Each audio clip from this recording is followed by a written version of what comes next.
نکل جائیں، ربنا لا تجعلنا فتنة للقوم الظالمین۔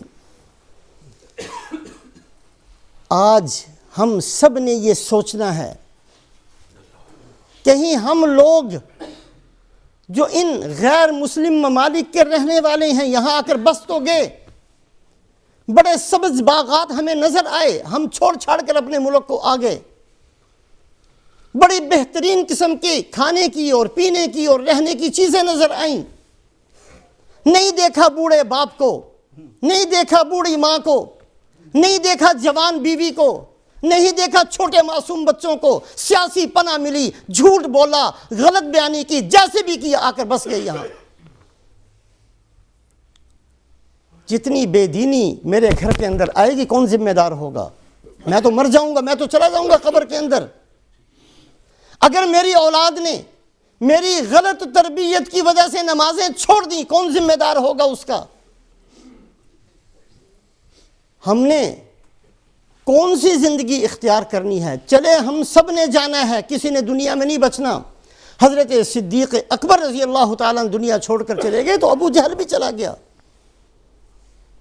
موسیٰ علیہ السلام کے ماننے والے تکلیفیں سہتے ہوئے دنیا چھوڑ کر چلے گیا تو ظالم فرعون بھی چلا گیا،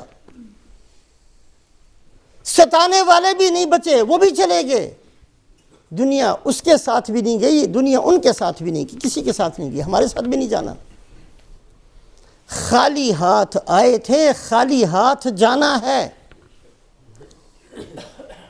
اولادوں کی بے دینی کی ذمہ داری ہمارے اوپر آئے گی، عورتوں کی بے دینی کی ذمہ داری ہمارے اوپر آئے گی۔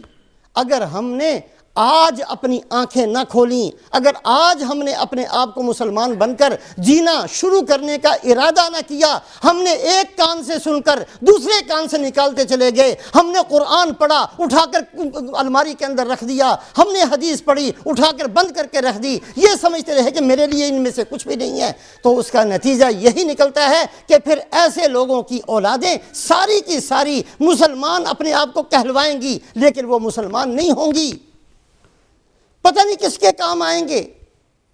ربنا لا تجعلنا فتنة للقوم الظالمین، اے اللہ ظالم لوگوں کے ہاتھوں میں ہم کھلونا نہ بن جائیں۔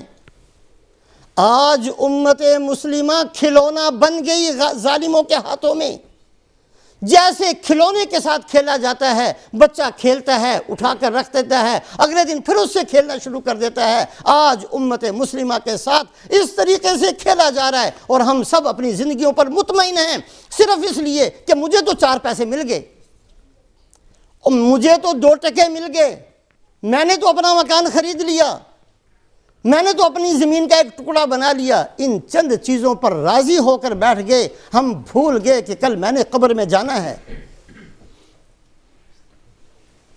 جتنی قوموں پر اللہ نے عذاب بھیجے ہیں سب کچھ ہوتا تھا، ایک چیز بدلتی تھی، سوچ بدلتی تھی، سوچ۔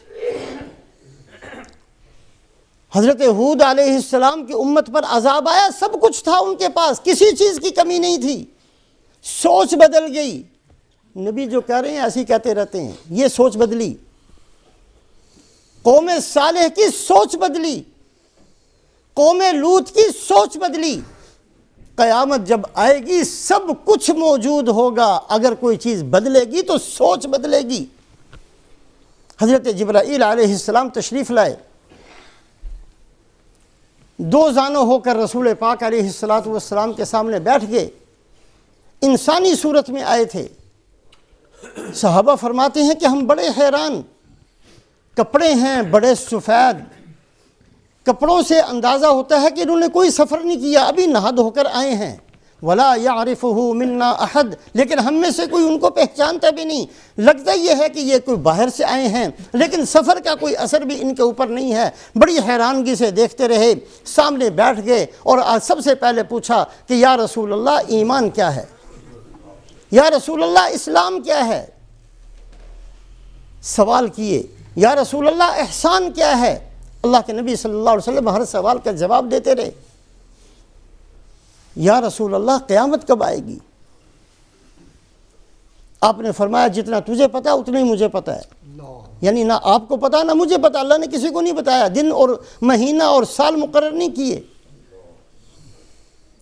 یا رسول اللہ اگر قیامت کا نہیں پتا تو اس کی نشانیوں کو تو فرمائیے، نشانیاں کیا ہوں گی؟ رسول پاک علیہ الصلوۃ والسلام نے فرمایا ان تلد الامۃ ربتها، قیامت کی نشانی یہ ہوگی کہ بیٹی اپنی ماں کو جنے گی، بیٹی ماں کو جنے گی۔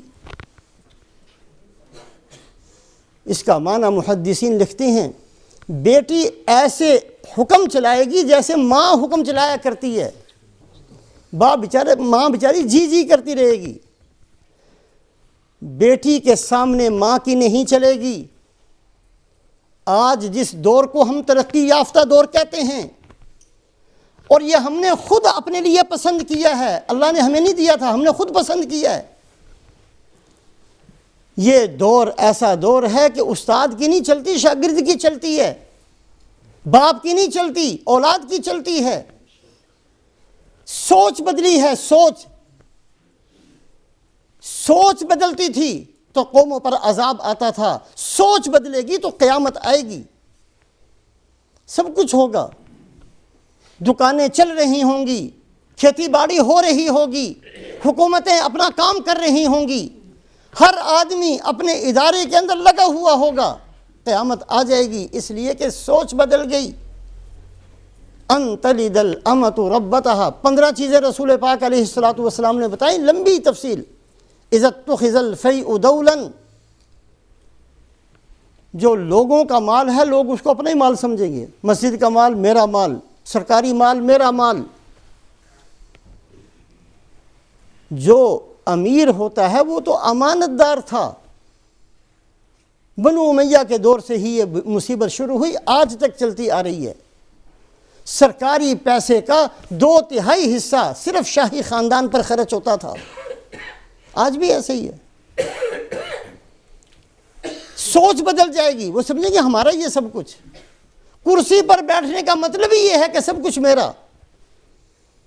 اسی طریقے سے آگے بھی چیزیں ارشاد فرمائیں۔ آج ہم سب نے یہ سوچنا ہے کہ ہمارے گھروں کا نقشہ 10 سال بعد، 20 سال بعد، 50 سال بعد، 100 سال بعد کیا ہوگا۔ جو نقشہ مجھے اپنے گھر کا نظر آئے وہ میری ذمہ داری ہے، آج جو میں ہوں میری ذمہ داری ہے۔ اگر مجھے یہ نظر آ رہا ہے کہ 100 سال کے بعد، 50 سال کے بعد، 20 سال کے بعد میرے گھر کے اندر اللہ کا قرآن بھی پڑھا جائے گا، میرے گھر کے اندر میرے نبی کی حدیث بھی پڑھی جائے گی، میرے گھر کے اندر نمازیں بھی ہوں گی، میرے گھر کے اندر سچ بھی ہوگا، میرے گھر کے اندر تقوی بھی ہوگا، میرے گھر کے اندر اخلاص بھی ہوگا، مجھے خوش ہونا چاہیے، اللہ کا شکر ادا کرنا چاہیے۔ لیکن اگر مجھے یہ نظر آئے کہ 10 سال کے بعد، 15 سال کے بعد، 20 سال کے بعد، 30 سال کے بعد میرے گھر کے اندر سے قرآن نہیں ہوگا، حدیث نہیں ہوگی، تو آج اس وقت نہیں، آج مجھے رونا چاہیے، آج مجھے خون کے آنسو بہانا چاہیے، آج مجھے اس کو ٹھیک کرنے کی کوشش کرنی چاہیے۔ ہم سب آج ہمارے پاس وقت ہے، اس وقت کو ضائع نہ کریں، اللہ ہم سب کو عمل کی توفیق دے۔